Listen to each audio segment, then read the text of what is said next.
how Oregon Washington's $5 billion bridge became a $13 billion bridge. It's the same as every other time we try to build anything in this shit-ass country. Bureaucratic bloat, well-intentioned but poorly thought out regulations combining with outright malicious ones. Contractors need a massive upend. They need a huge margin on any work they do. No bid contracts. Yeah. It'll take 50 billion years to connect.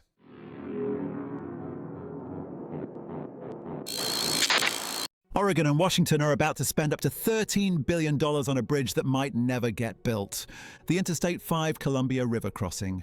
Two aging bridges from 1917 and 1958 connecting Portland to Vancouver. They carry 140,000 vehicles every single day across one of the most critical freight corridors on the entire West Coast. The bridges are falling apart. They're seismically vulnerable. A major earthquake would drop them into the Columbia River, and they've been on the replacement list for over 20 years. But here's the part nobody talks about. The official cost estimate is $5 to $7.5 billion. But internal documents show the real number is closer to $13.6 billion. And it's always just for no reason. Again, like anytime the costs balloon like this, it's not for reasons that have to do with the actual construction of the bridge. No matter how much the rent seekers might try to convince you otherwise, it is in fact possible to construct good bridges for relatively little money. Other countries do it. We used to do it. There is no reason why we can't do it. It's not a matter of safety. It's just a matter of rent seeking. That's it. Analysts think it could hit $19 billion if they go with a taller design. They've already burned through $400 million on studies and planning since 2010. Zero construction, just paperwork. Christ. The last time they tried this, back in 2013, the project collapsed after spending $200 million. Washington's legislature refused to... By the way, the first span, the bridge that we were just looking at, the first span, which was built in 1917, guess how much it cost?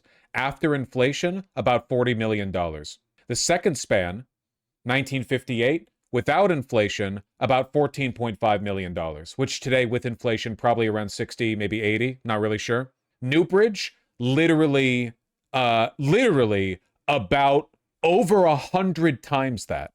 Over 100 times that. It. The whole thing died. Now they're trying again. Same bridge, same problems, same political fights, except this time the price tag has tripled. This is the story of the most expensive bridge replacement in American history that might never actually happen. Dead country. Dead country. This is AI, bro. Will you shut the fuck up?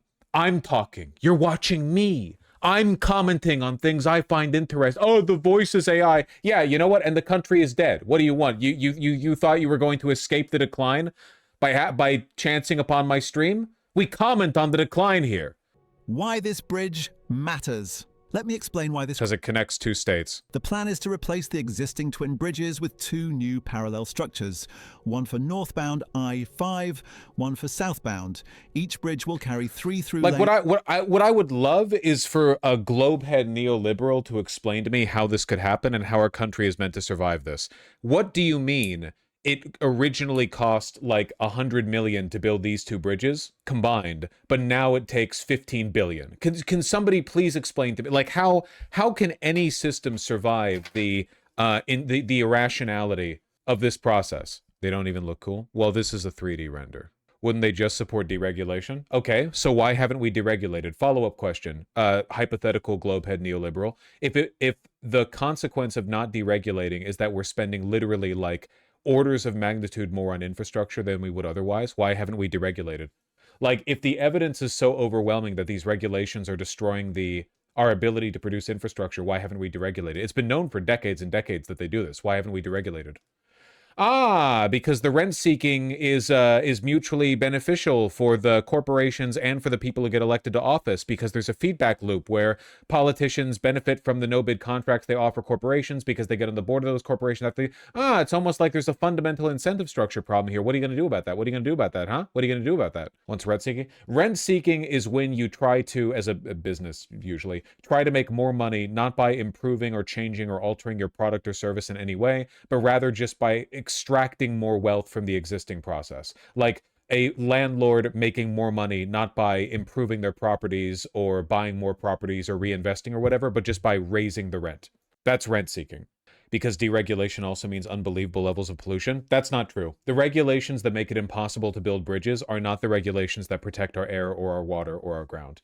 In fact, in many cases, these regulations are maliciously created so that more money can be given to corporations. Because the money doesn't go nowhere. When you spend $15 billion to build a bridge, that money goes to people. It's not going nowhere. It's going to corporations, to people, to contractors. So parasites? Yes. Rent seeking is parasitic. Essentially by definition, yes.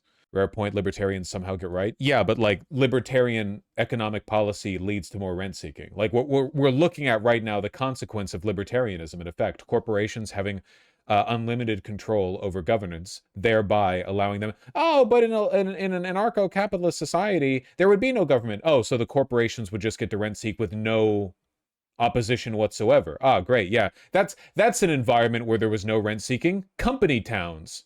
Pieces of shit. Well, now to a stunning update on the cost of replacing the I-5 bridge between Portland and Vancouver. Turns out it could be more Who enforces property rights in the libertarian dream world anyway? Arguing against libertarianism is meaningless now because it was always just a front of genuinely low IQ conspiratorial people supporting invariants, pro-business policies of the Republican Party and also Nazism. The Libertarian Party is irrelevant. It's why you don't see libertarians online anymore, because they've all been folded into QAnon or the mainstream Republican Party or like the Groyper movement. There's no, they're not like an authentic political position. And double what was previously expected. We're talking well north of $10 billion. The numbers are according to new estimates found in filings from the team behind the project.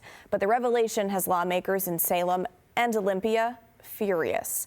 Devin Haskins explains why that fury goes beyond the price tag. So I want a date and I want a report. Or else I would say that your team is not doing its work, to be blunt, ma'am. This was during a December Joint State Committee hearing about the Interstate Bridge Replacement Project. Lawmakers say they were promised an updated estimate on how much it would cost, but were told one wasn't available. I would say we are trying to get things done certainly early next year to be able to fit into all the rest of the timeframes. Back in 2022, the estimated cost was around $6 billion. But in a report by the Willamette Week, those costs have more than doubled. It was a lot more than I expected. Keep in mind, $6 billion is already 100 times the cost of one of those bridges, which we built over a century ago with over a century-old technology. An economist, Joe Courtwright, says he was able to obtain documents that showed the price had risen. They love to say that it's inflation, but it isn't inflation. They simply missed their numbers, and now the numbers are much higher. Instead, the cost more than doubled from $6 to $13.6 billion. And what makes lawmakers mad is that those numbers were available during the December meeting. A budget and is an estimate.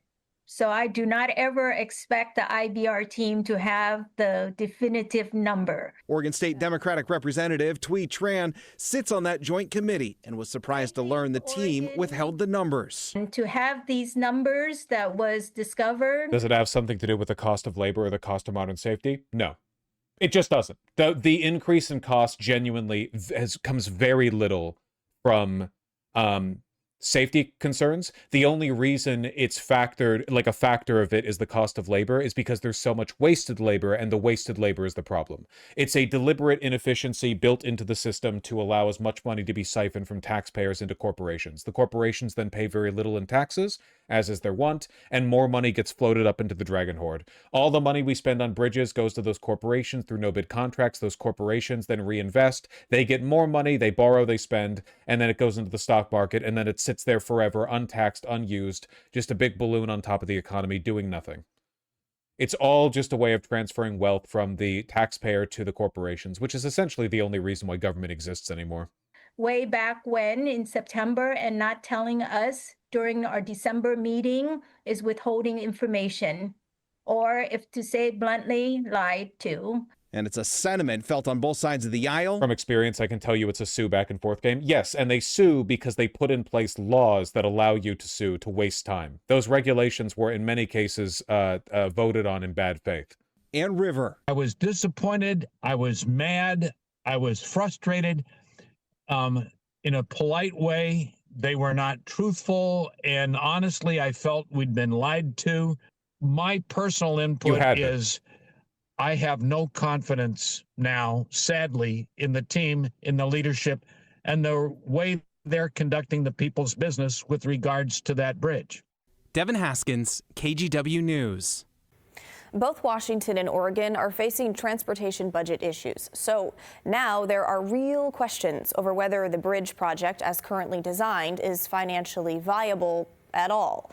Though even with that in mind, the bridge replacement team is pushing back. The planning and design is much easier too. One architect/engineer with a computer can do the work of 20 before computers. Yep, on every level, the process has been made more efficient, but for some reason it costs literally 100 times as much after inflation. Like, we can now produce steel more efficiently than before. Higher grade steel, we can produce it more efficiently than before. It is every step in the way, from the architects to the engineers to the construction equipment to the procurement of raw materials. On every level, our technology is more advanced, our processes more efficient. And yet, thanks Trump, has nothing to do with Trump. This budget estimate goes back before him, and even then, it's just not about him. This is about the rot. It's all about transferring wealth upward. Everything is inflated on every level. This has been happening for a very long time. I mean, it's always been happening. Rent seeking has always been a component of the capitalist economy, but now it's all we have. We don't make anything now. Would it be possible to redirect some of the military to reboot the Corps of Engineers? The Corps of Engineers still exists, and they still oversee bridge construction, but the Pentagon is one of the biggest transfers of taxpayer wealth to corporations in America. That's like the reason it's so big. All the money that goes over to the Pentagon then flows up into Lockheed or whatever. Never asked the Pentagon why they failed every audit. Yeah. It's depressing. There really is no coming back from this.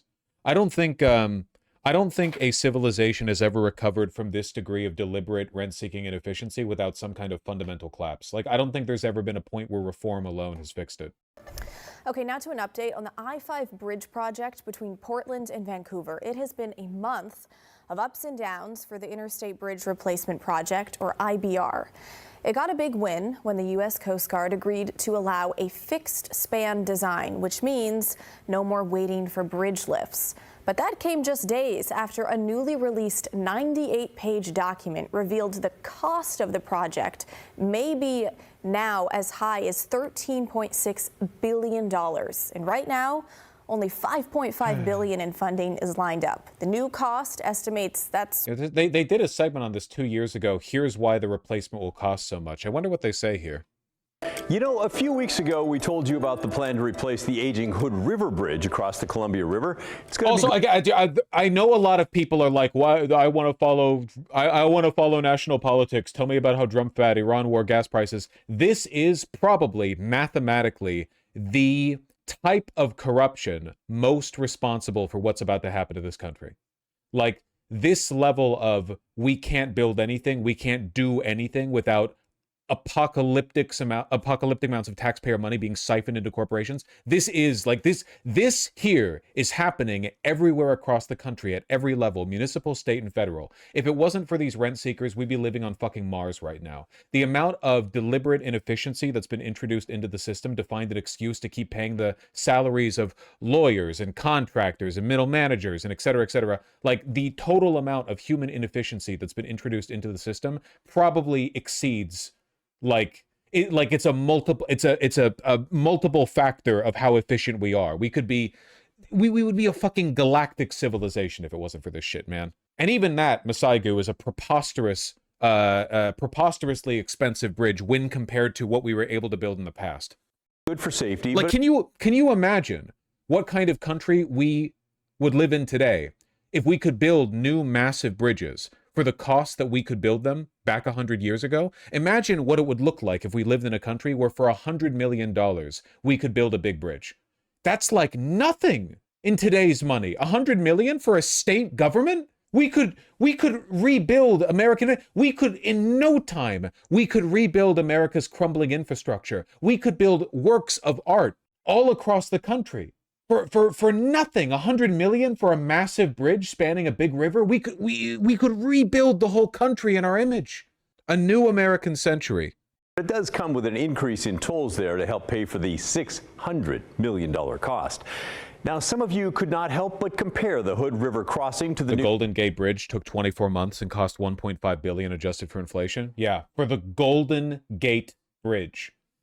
For 1/10 of the now estimated cost of this fucking bridge replacement, we got the Golden Gate Bridge. And it took 2 years. To get a bit of comparison, this video on why this bridge replacement is so expensive is 2 years old. New I-5 bridge project in Portland, which is, after all, going to cross the same river, but at a much higher price.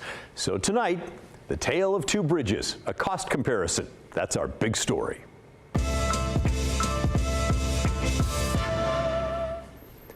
Let's start with viewer Kevin, who asked, how come it costs $600 million to build a bridge across the Columbia River in Hood River and $6 billion to build a bridge across the Columbia River in Portland?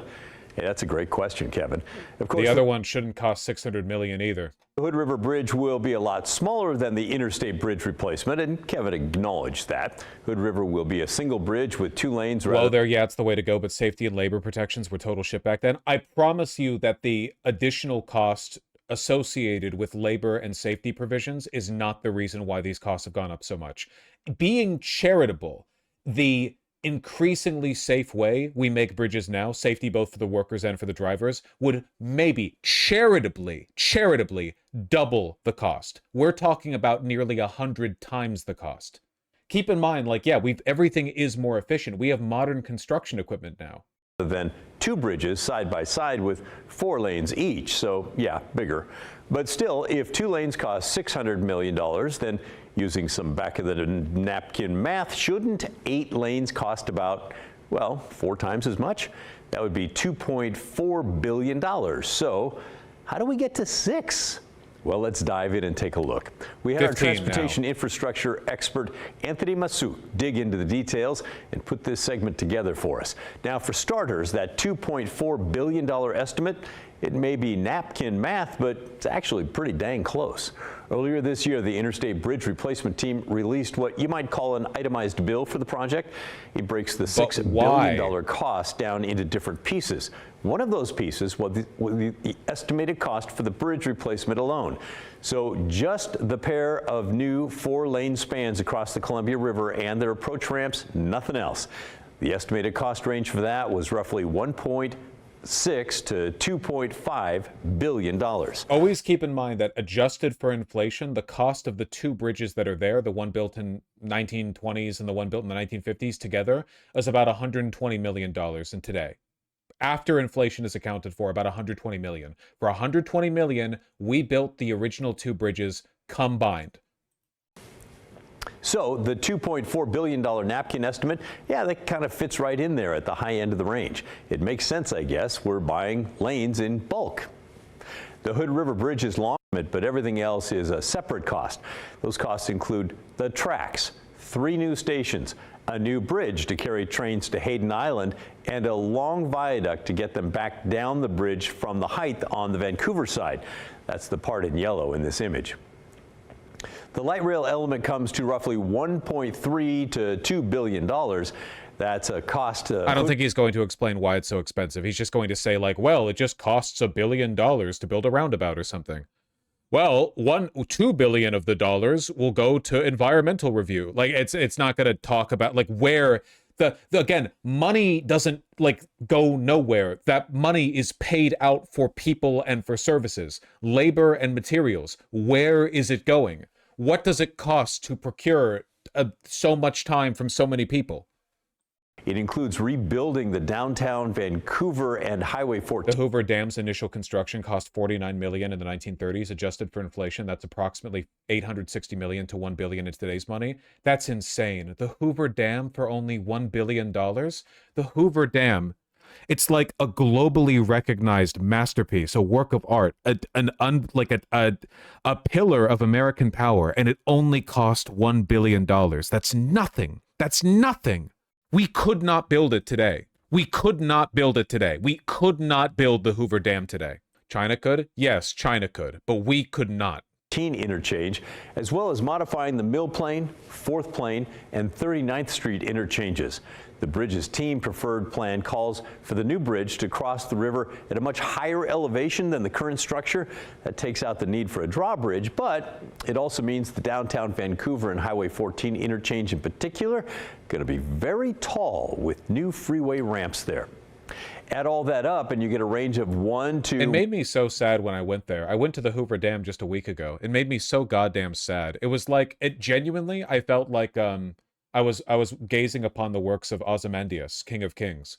I felt like I was gazing on a ruined empire. It was like hearkening just a century ago to an era where America could build anything. And this was in the recovery, to an extent, in the midst of the Great Depression. I mean, we were economically far weaker then than we are now. We could, but back then, like, we could just build things. It was just a different era.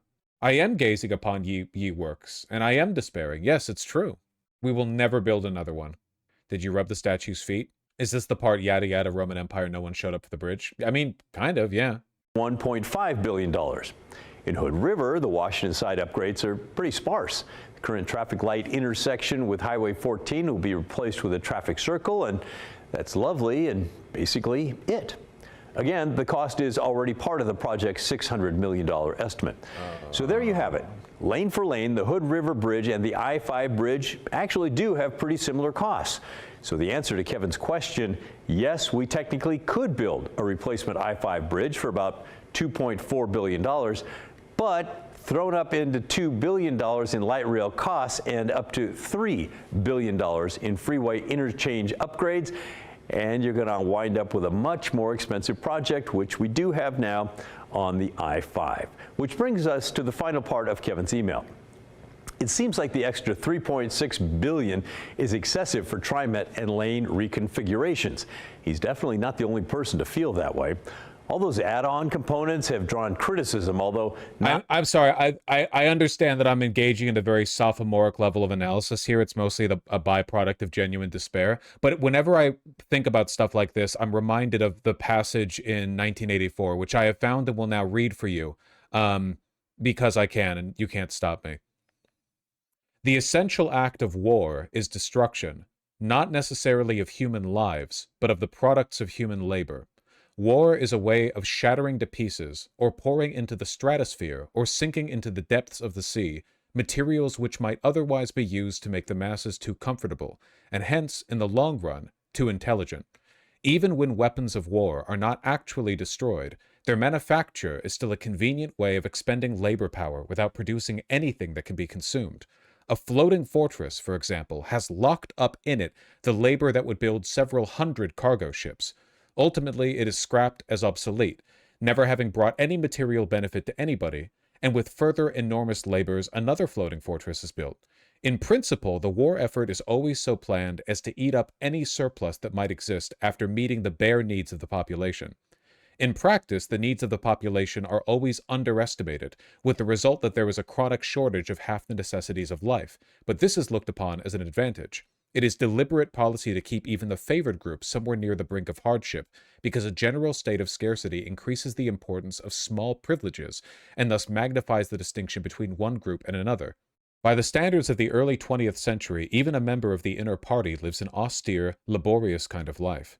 Nevertheless, the few luxuries that he does enjoy, his large, well-appointed flat, the better texture of his clothes, the better quality of his food and drink and tobacco, his 2 or 3 servants, his private motor car or helicopter, set him in a different world from a member of the outer party, and the members of the outer party have a similar advantage in comparison with the submerged masses whom we call the proles. The social atmosphere is that of a besieged city, where the possession of a lump of horseflesh makes the difference between wealth and poverty, and at the same time the consciousness of being at war, and therefore in danger, makes the handing over of all power to a small caste seem the natural, unavoidable condition of survival. I think, if anything, the interesting distinction is that Orwell describes this as a byproduct of a war state, but in reality, the exact same tendencies are taking place in peacetime. Like, this bridge and its enormous, unjustifiable $15 billion potential cost is in itself kind of a floating fortress, isn't it? Does it not have locked up inside of it the labor power that would build several hundred cargo ships or several hundred elementary schools? It's the exact same thing. It's just that rather than needing to build a floating fortress, you can simply spend all that money and all that labor power doing literally nothing. We're doing the same thing in California with the high-speed rail. No, it's at least creating infrastructure that can be used. Is it? The Brooklyn Bridge carried trolleys until 1950 and only cost $400 million adjusted for inflation. It's every bridge from back in the day. Every single piece of infrastructure back then cost orders of magnitude less, even after you factor in inflation. Orders of magnitude. And it is because of rent seeking. It is because we have deliberately induced inefficiencies, much as the floating fortress is an inefficiency in the expenditure of human labor and resources. The company building this bridge also won the bid to rebuild the Baltimore Bridge the ship ran into. Are you fucking kidding me? It's the same one with an annual revenue of only $18.2 billion. They built the T-Mobile Park, too. It's an employee-owned company, not in the way we want. It's not a worker cooperative. Don't fall for it. 142 years old? Well, they've certainly gotten good at making money. I would argue this is the wrong way of looking at it. We're at war with capital. Yeah. Oh, so we're just not going to recover from climate change-related disasters destroying infrastructure? No. No. This is, again, like when I talk about decline, I'm not talking about merely bad governance. I mean that on an infrastructural level, both physically and in legal textbooks, we have built an unwinnable... It's not getting fixed through reform, buddy. They're designing the Francis Scott Key replacement bridge. Are they actually building it? I don't know. It doesn't matter to me. It's not relevant to my point. You can see this rot in machine tools as well. I have mills and lathes from World War II in my garage that are built better than lathes built today. They're heavier and more rigid. Oh, 100%. Yeah, absolutely. It's one of the reasons people, it's genuinely, like people ask, how did medieval peasants feel, living in London or Barcelona or Rome, living in their little thatch-roofed huts, looking up at the glimmering marble of the old Roman buildings. And I ask you, how does it feel to go to the store and buy products which are markedly and objectively inferior to products made a century ago by men with worse technology? We already live in this shit. Well, we certainly will if we don't already.